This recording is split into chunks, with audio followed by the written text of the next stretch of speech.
Nagtambling ba ako sa school gani ha? Di baging nang taka nga dili magtambling kay makita imong pante. Dili man nila makita. Kay itabuan man ako sa baga. Kumbal.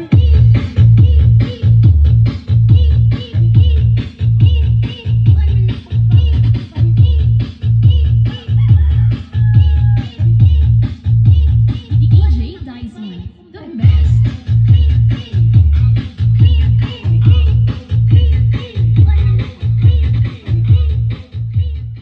Solid mga boss. So ito mga boss yung Ziki 600 to natin mga boss, no? 2 ohms load to mga boss.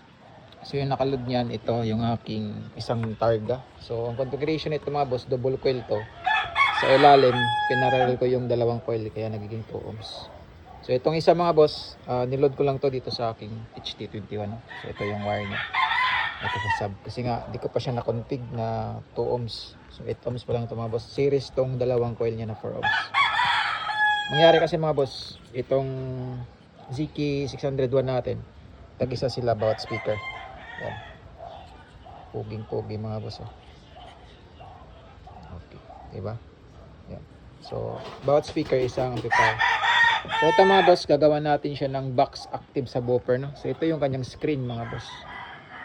Pugi din, no? Yan. So Shopee lang yan mga boss, ah. Goods na goods. So gagawan pa natin siya ng box.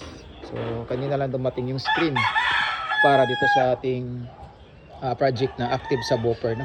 So bali yung mangyayari tag-iisang box. So ito pa yung isang screen. Marami talagang manok dito mga boss. Pasensya na kayo. So ito yung isang screen. So ito yung isa. Dumating na. So yan yung mga box natin mga boss. Meron tayong available dyan na MCB, D12, D15 at saka halimaw na D18. So ito meron din tayong CB. Yan. So susunod na gagawin mga boss, ang box na ng ating Targa, no, na D12 active subwoofer. So ito yung ating screen. Yan. So poging-pogi mga boss. Meron pa yung foam dito sa ilalim para cover sa speaker, no? Ito yung foam natin mga boss. Yan. So dumating na din yan. So yung kulang na lang plate at saka power supply na 48 volts na SMPS. So yun pa yung wala natin mga boss. So hintay-hintay lang natin sa Shopee. Sa pinakaldira natin.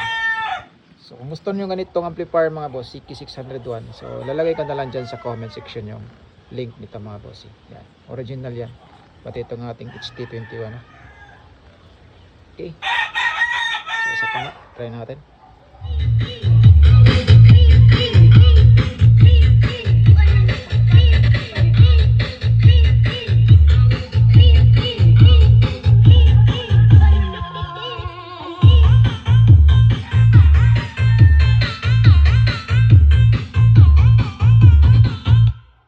Nagtaka kayo mga boss na di yung maikot yung fan ng ating Ziki 601. Ikot lang yan mga boss once a minute na yung chip dyan sa ilalim.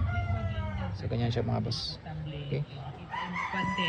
Dili man nila makita. Kay itabuan man ako sa baga. Kumbal.